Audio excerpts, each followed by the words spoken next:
Ek het vir Mike Bolhuis op die lyn. Nieteenstaande sy druk program, was hy nog steeds bereid om met my te gesels oor 'n dag in die lewe van 'n privaat ondersoeker. Hallo Mike. Goeiedag almal, dis Mike Bolhuis van Spesiale Ondersoeke. Dankie vir jou tyd, Mike. Sê vir ons, hoe begin jy jou dag?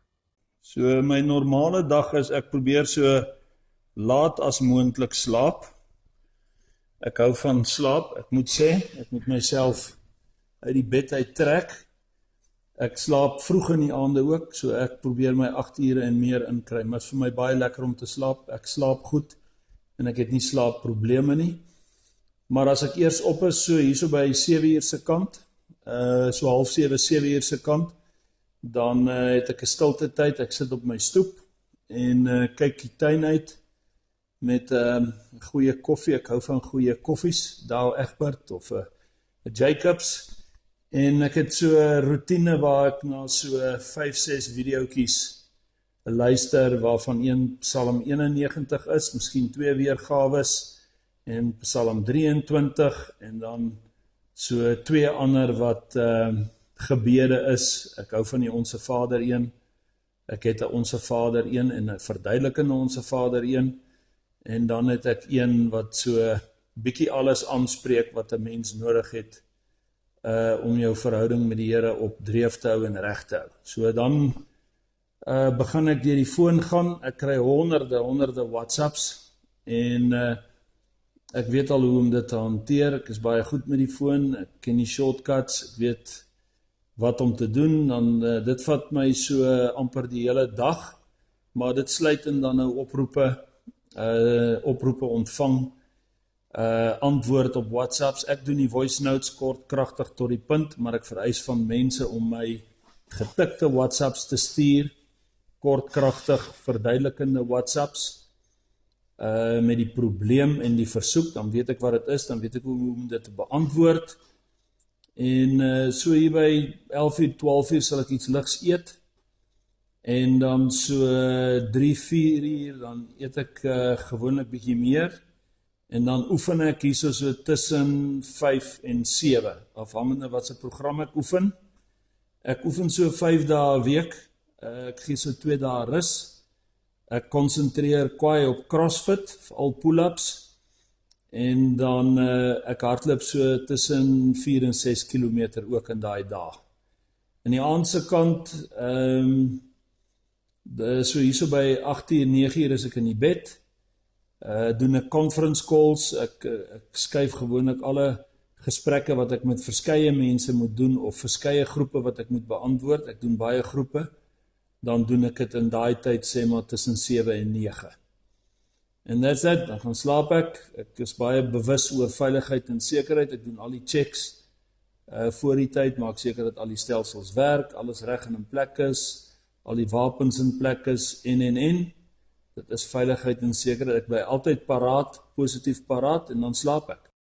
Hoe hanteer jy emosionele uitdagings wat met jou werk gepaard gaan? Ja, ek is nie 'n emosionele persoon nie. So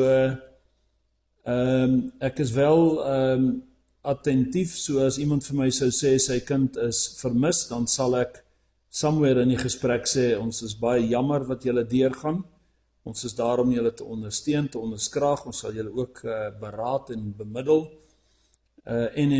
Maar ek is nie 'n emosionele mens nie, so daar's nie uitbarstings of emosionele chit-chats en. Ons kom baie vinnig tot die punt. As ek sê ons, meen ek maar myself wat die oproepe vat. So verkrachting, plaasmoorde, kindermolestering, al die ernstige geweldsmisdade.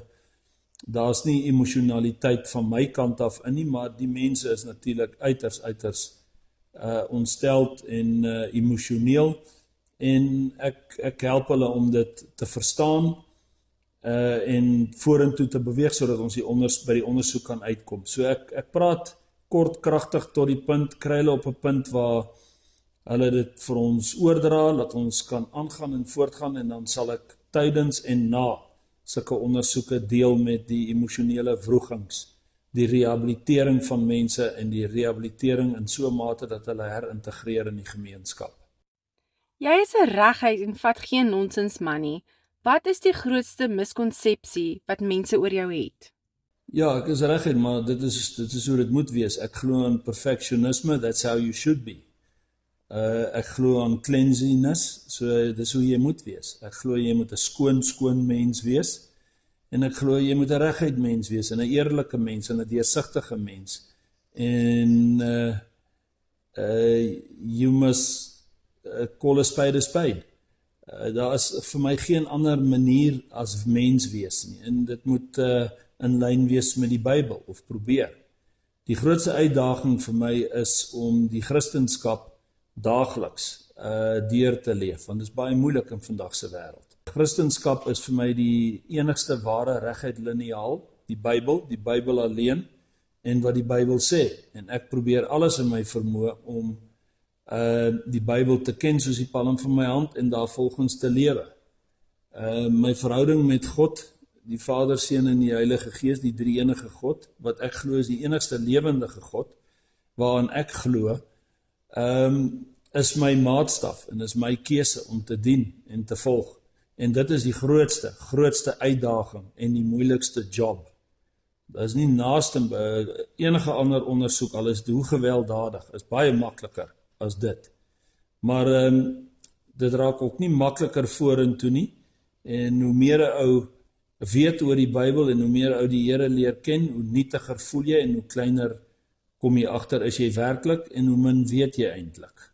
Ja, nou hierdie was vir my vreeslik opvallend. Jou woorde, ek vrees niks en niemand behalwe God nie. Nou, dit alleen sê vir my, dat jy welvoeglik handel en in die weë van die Here. Sou jy saam met my stem as ek sê dit is 'n noodsaaklike eienskap vir 'n suksesvolle privaat ondersoeker? En wat is na jou mening noodsaaklike eienskappe? Well, that's it, wat jy daar gesê het. Ek sê dit baie, en onthou, dit is my opinie, dit is my geloof, my keuse, my standpunt, my credo, my lese, en. Dit is nie waar ek het in enigiemand se keel sal afforceer nie, jy kan ook nie. Jy kan slegs iemand oortuig om dit te glo dat dit werk, dinge werk, jy's gesond, en dinge werk uit, soos wat ek alles hier genoem het. Dan sal iemand na jou toe kom en sê, maar hoorie, what is the remedy? Hoe kan ek my lewe kry of op 'n standaard kry soos joune? Want ek sien dit in jou. En dis hoe mense dan keuses maak en verander. Die is jou stasie in die Waterberge. Daarmee moet ons nou vol staan vanweë Mike se drukskedule. Mike, ons wil net baie dankie sê dat jy tyd ingeruim het en die sluier met ons luisteraars gelig het in 'n dag in die lewe van 'n privaat ondersoeker. Namens ons verdien jy 'n 5-ster.